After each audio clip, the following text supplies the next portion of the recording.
Hello.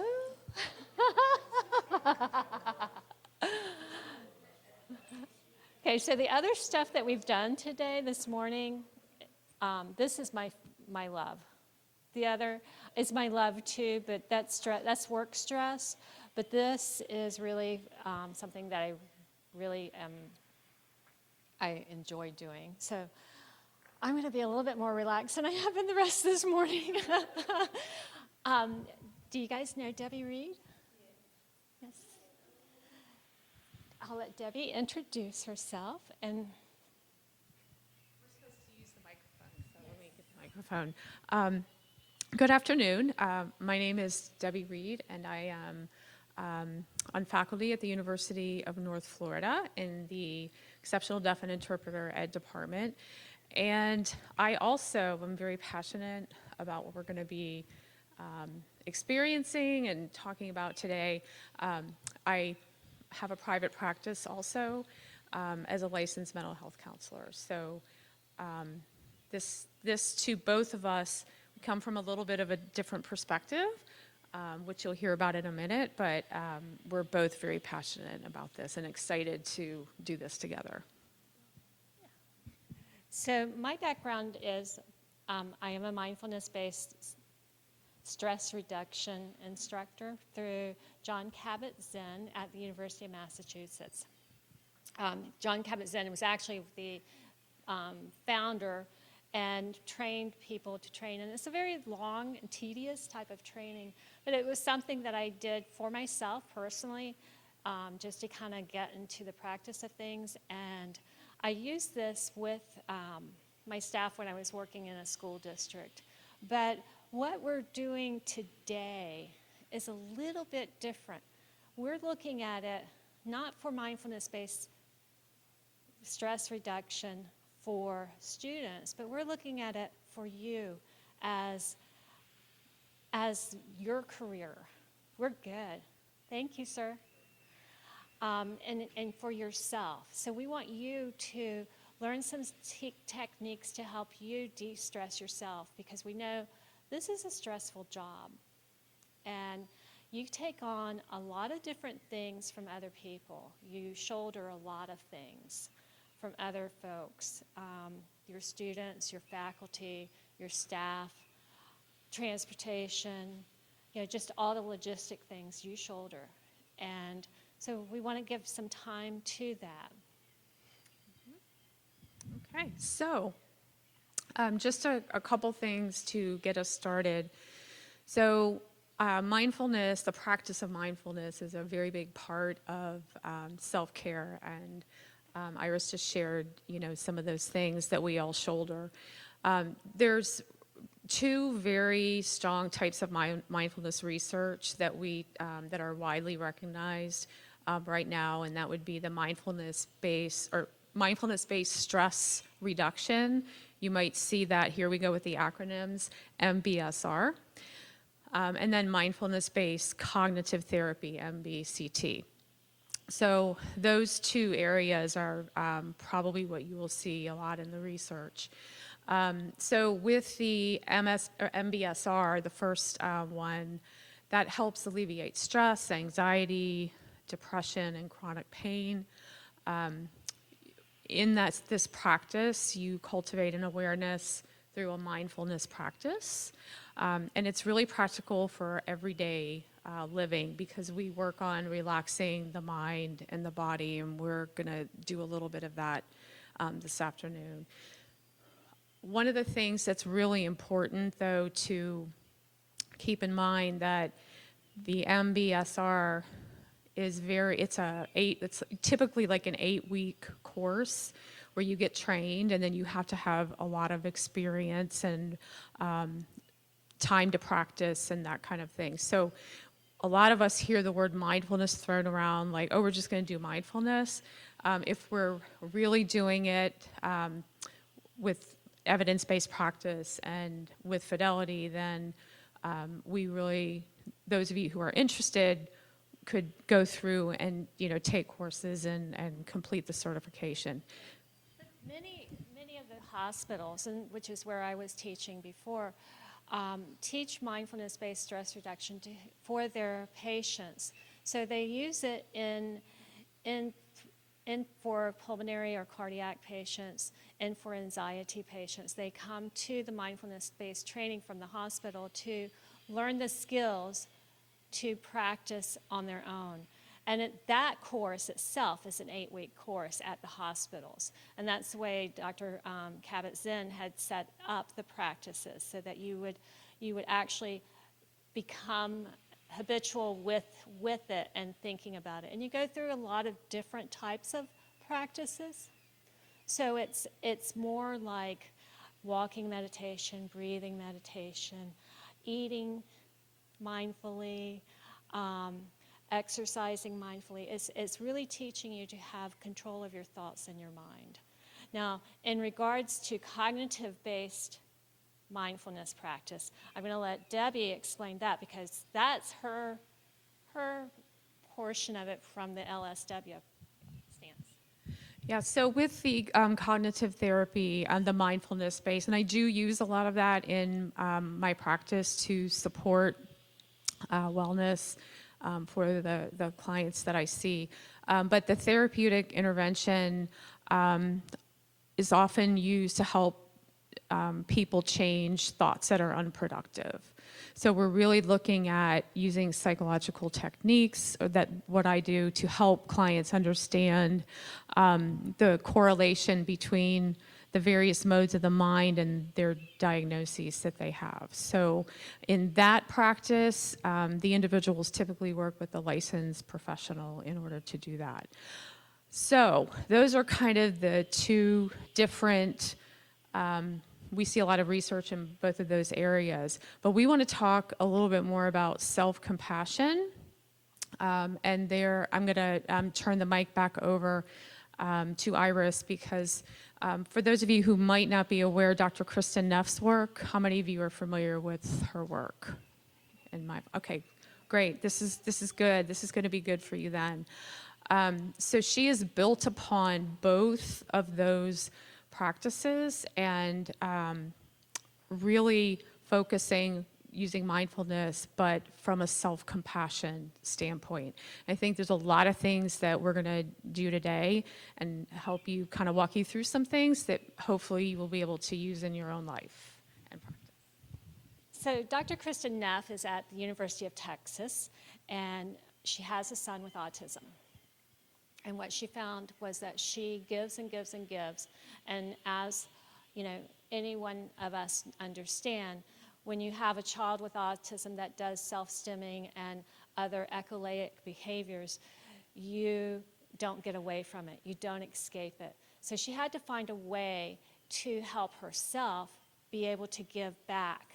And that's what her whole basis is about. It's like, you can give and give and give, but at some point you got to re-energize, and you have to stop, and you have to have a breath so that you can continue to give and give and give. Okay, so later on we're going to do a longer practice, but for right now, just kind of, I invite you to get in a comfortable position, and sit with your legs, your feet on the floor, or you can lay down. I give you that option.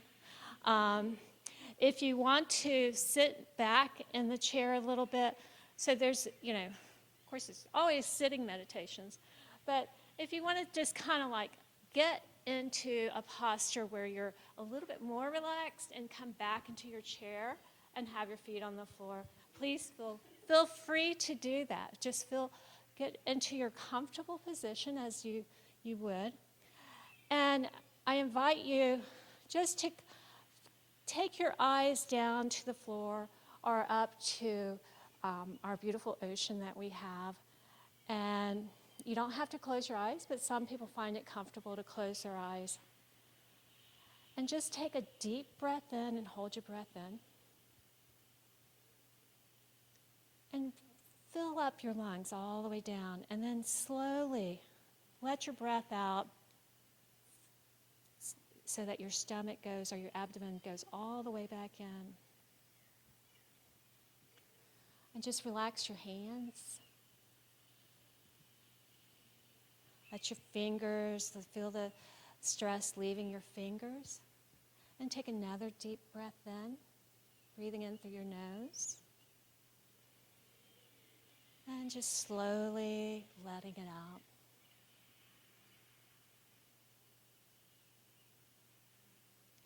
And try to feel how your breath feels when it's going into your nose. Is it warm? Or is it cooler than when it goes out?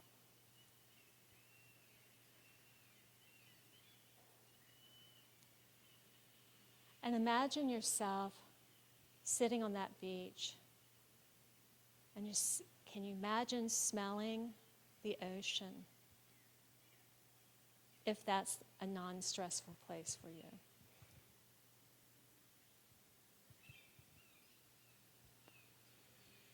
Just continue to take deep breaths in. Now, as you take your next deep breath in, I want you to release the tension in your hamstrings and in your thighs. And just notice how it feels differently when those muscles relax.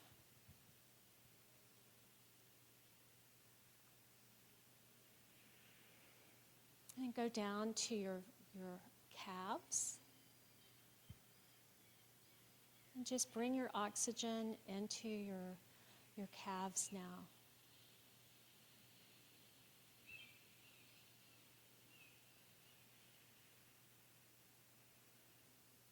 And bring it down into your toes. And just relax.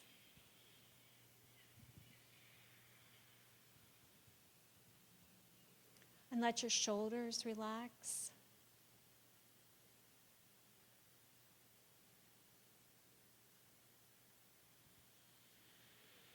Just breathe in.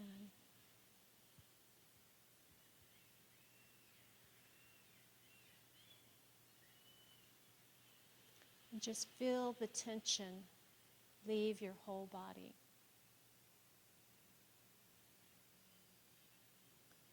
And if you have any thoughts of what's up next, just let it go.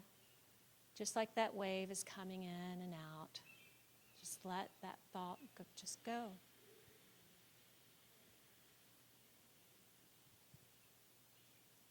Just breathe in right now, right where you are.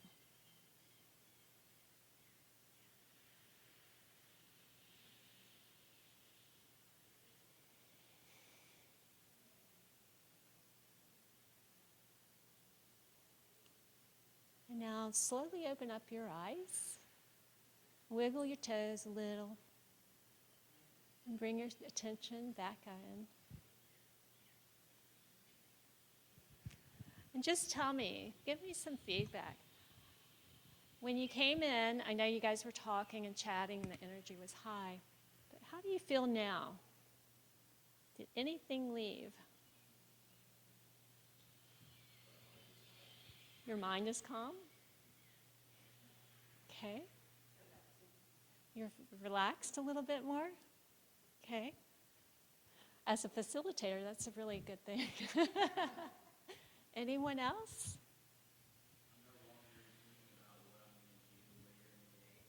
Okay. All right, good. Good. Anyone over here? No? Okay. So, one of the good things about this is it really does bring you back into the present moment.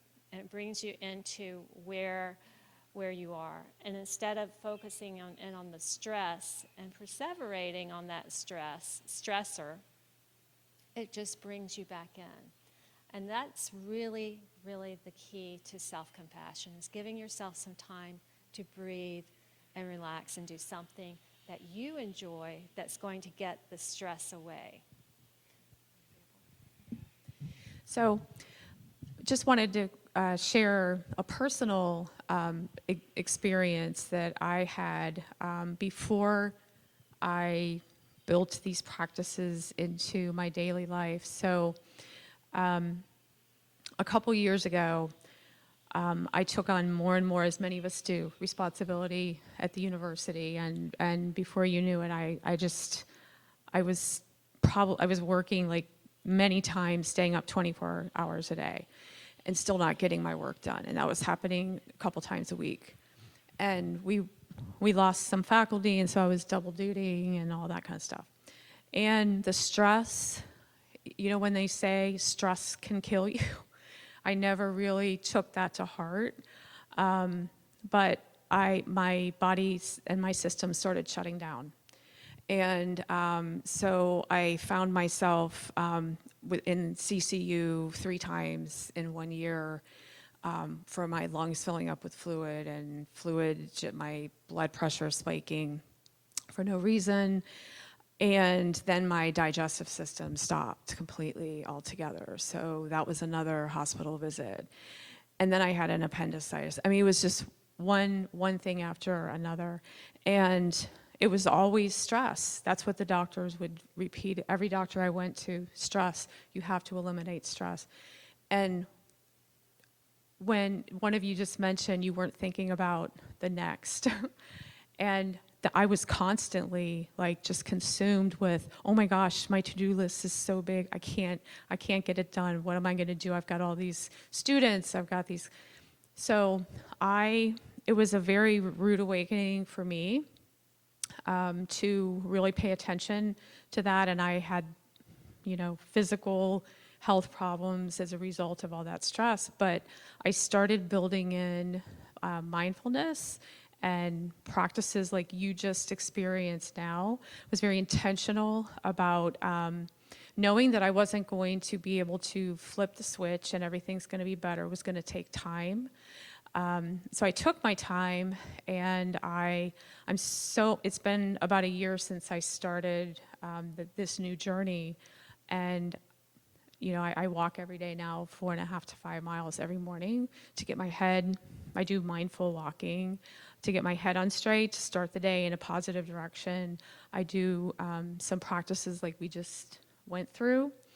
And I slowly but surely saw my life changing for the better and much healthier, much happier, set boundaries. By doing practices like this, I think it makes it easier to start setting those boundaries and taking care of yourself. And all of you do so much in this field. So I wanted to share that as an example of someone who has really taken this on as a personal journey, and that it works. It really does. So, yeah.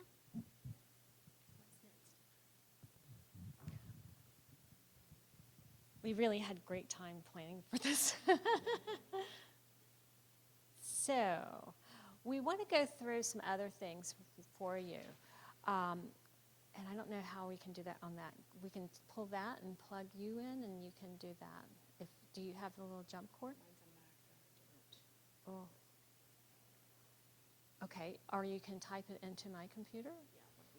Okay, so we've got some strategies for you. So tell me some things that you guys like to do. What are some things that you do for relaxation and to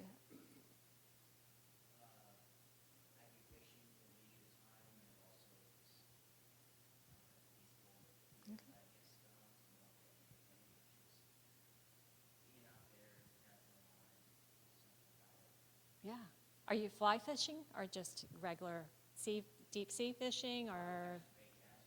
Okay. Okay. All right. All right.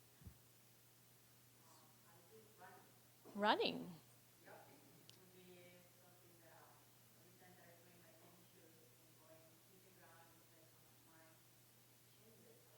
Yeah.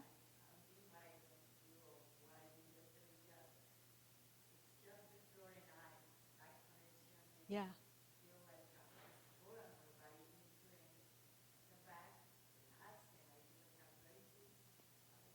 Yeah. Awesome.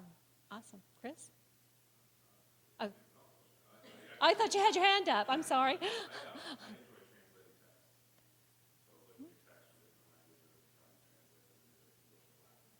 Okay. Awesome. Like to cook?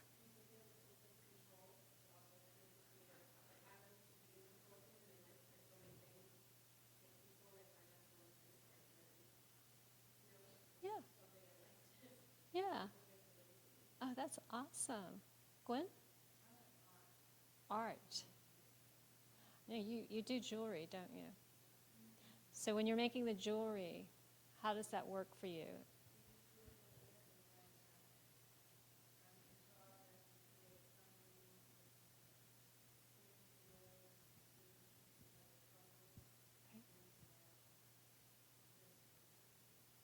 Okay. Yes, ma'am.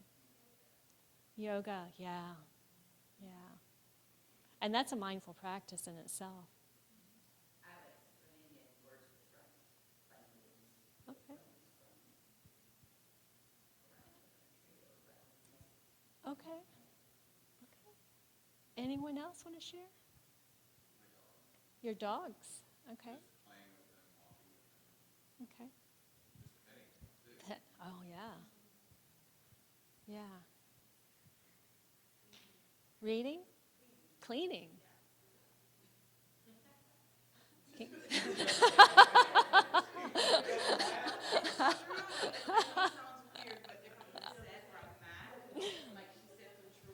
Uh-huh. Yeah. It does feel good when everything's done. Yeah. Yeah. Yeah. Anyone else? I didn't mean to make fun of that, but that was a surprising one, you know. But it's a, you know, that's kind of a fun thing because it is a chore and most people think of it as something horrible. The same thing with running or translating text. I mean, my goodness gracious, what a challenge that is. You know, you're using, you know, you're using a lot of your different sides of your brain just to make that language change. And how many languages do you speak?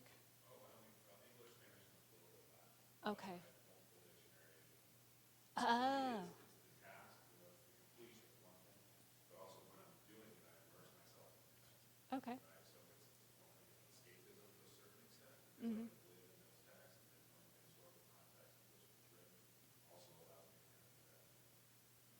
Okay. To go back. I imagine, as I'm doing it, I'm imagining what were the conditions like in the office?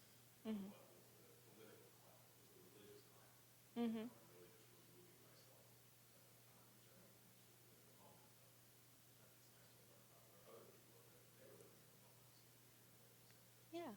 Yeah. And a lot of, and that's it. It's about living in the moment. So I know that the things that you're doing, you do on a regular basis. I know that you run every day. I know that you pet your dogs every day. You have to. And, but do you do this with the thought of, I am not going to think about work? When you're cleaning, do you stop thinking completely, or cooking, or making jewelry? Do you stop completely about thinking about what's going on at work? That's what's cool about dogs. They will push me if I'm on the computer or on my phone. They will push me. They're like, you haven't played with us today. Mm-hmm. They remind me that it's time to take a time out. Okay. It's kind of cool because it's like, Yeah. Yeah. Yeah. And the point is to get to a place where you are not thinking about your job and your work. Did you find it? Oh, I bet. I know why. The internet thing. Okay. So we can do a little practice. I'm going to show you a walking meditation. And do you want to do it, or do you want me? You can go ahead and do it. You can do it? You can do it. I can do it. Okay. So you can take off your shoes. It's really kind of fun to do it without your shoes. And so I just want you to stand. And we're going to walk, just kind of like circle the room a little bit. But in this walking, we're going to go very, very slowly. So it might be a little bit of your back. It's going to challenge balance maybe a little bit. But I want you, and I did this with a group of students, and one is in a wheelchair. And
unsure.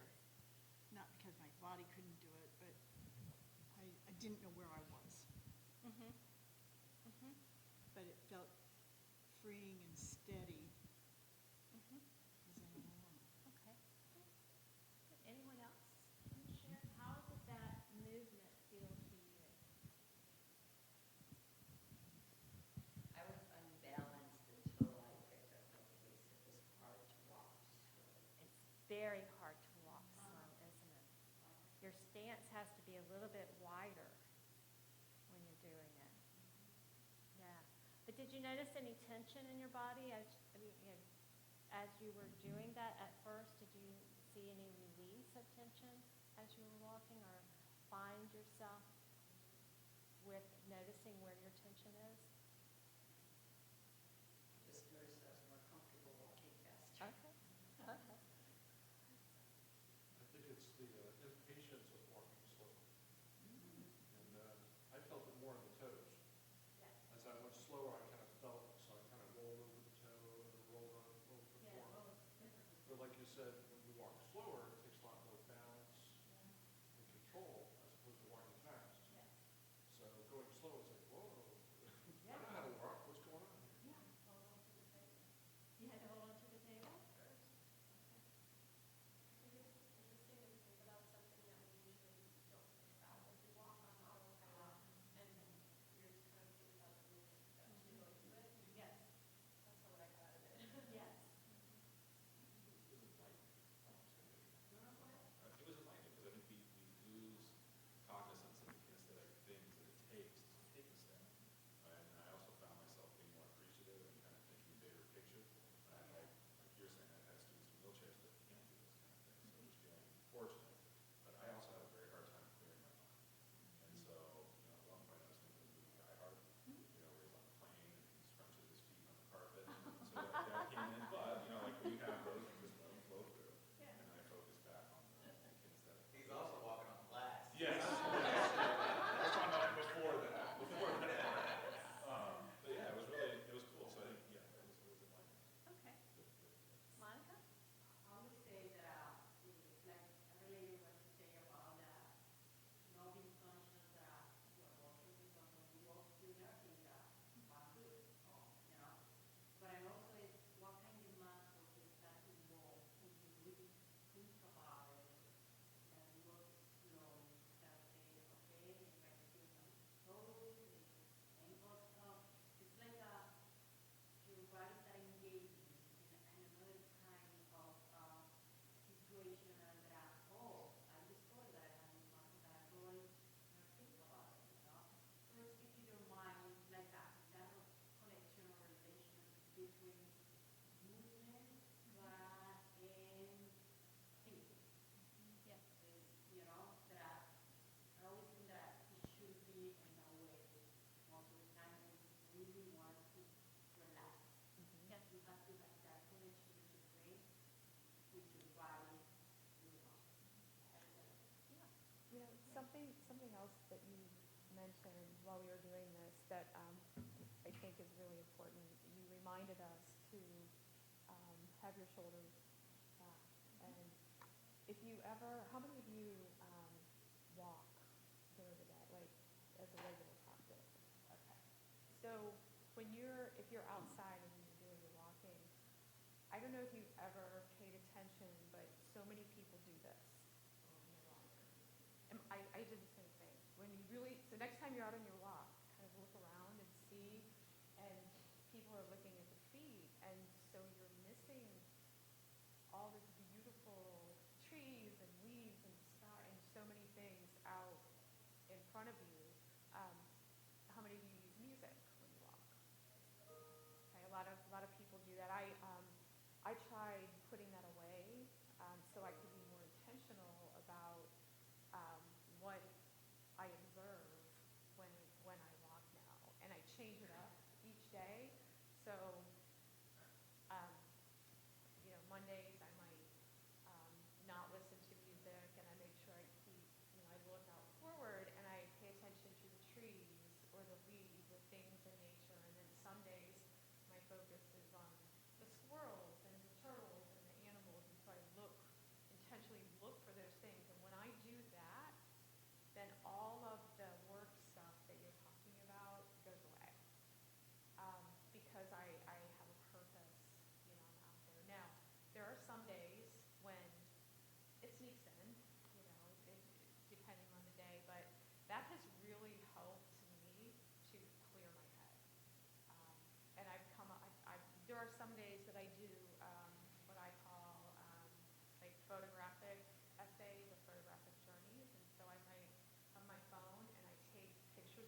those are just some ideas and thoughts that you can apply in a lot of different things.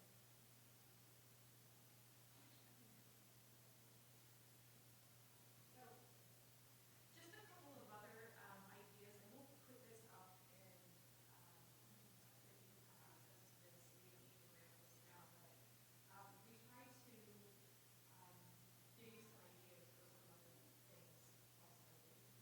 small little activities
to take in all the senses that are being given to you at that point.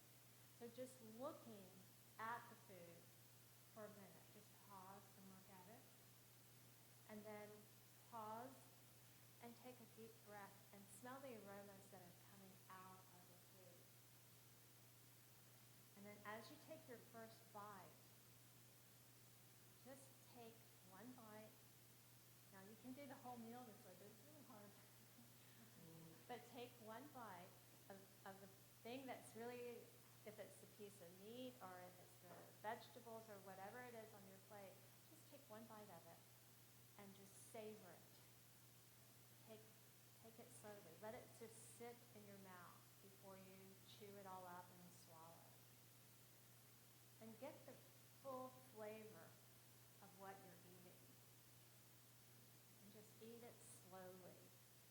And chew it slowly. And then let it go in and feel it as it goes down your throat, into the esophagus, and down into your stomach. And just feel it. And notice where it is in your stomach. And when I drink water after walking or running, I always notice how it goes down and where the coolness is. I don't know if any of you guys have ever noticed that, but you can do that with food too, which is an interesting piece. And what you'll find as you're eating slowly like this and savoring every moment, you'll notice that, I'm full. I don't need to eat this whole plate full of food. I can stop here. And it's just a really interesting thing. I learned mindful eating through a tangerine. And as odd as that sounds, so we take the tangerine and hold it and just feel the texture of the skin. And then smell it. The tangerine is actually very aromatic. You can smell the tangerine. And then as you peel it, you're going to notice that it squirts a little bit, if it's a good one. If it's a bad one, it's not going to do anything. You peel that skin back, and you can hear the sound of the skin, the rind coming off that piece of fruit. And you see that glistening pulp come out. And then you just hold it and look at it and take one little piece and just put it on the tip of your tongue. And just hold it there. Don't do anything. Just let it be, and then take it into your mouth and eat it. And it's such a sensation to really understand our food and appreciate the food that we have.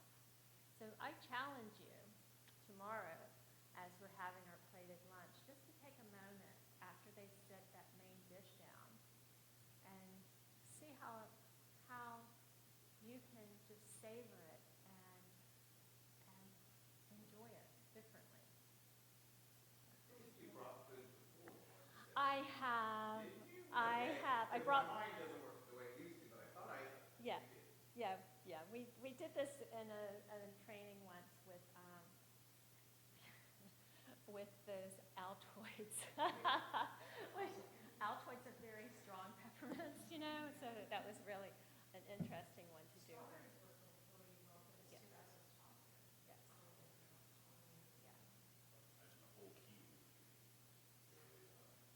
I'm sorry, what? I said a whole kiwi, right? You're supposed to eat kiwis whole.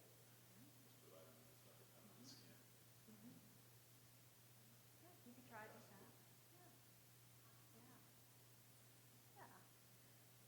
So what we want to do, one of we do have some websites for you from Kristen Neff, and I'm sorry that we can't get to them on our computers today. But she does have a meditation. It's called the Compassion Meditation. And this is looking at yourself and giving yourself love, and then giving it out to others, and then giving it further out into the world, into the state, and into the world. then back to yourself. And so, would you guys want to practice this? Yeah? Yep, okay. All right. So just get in a comfortable position. And it can be any way you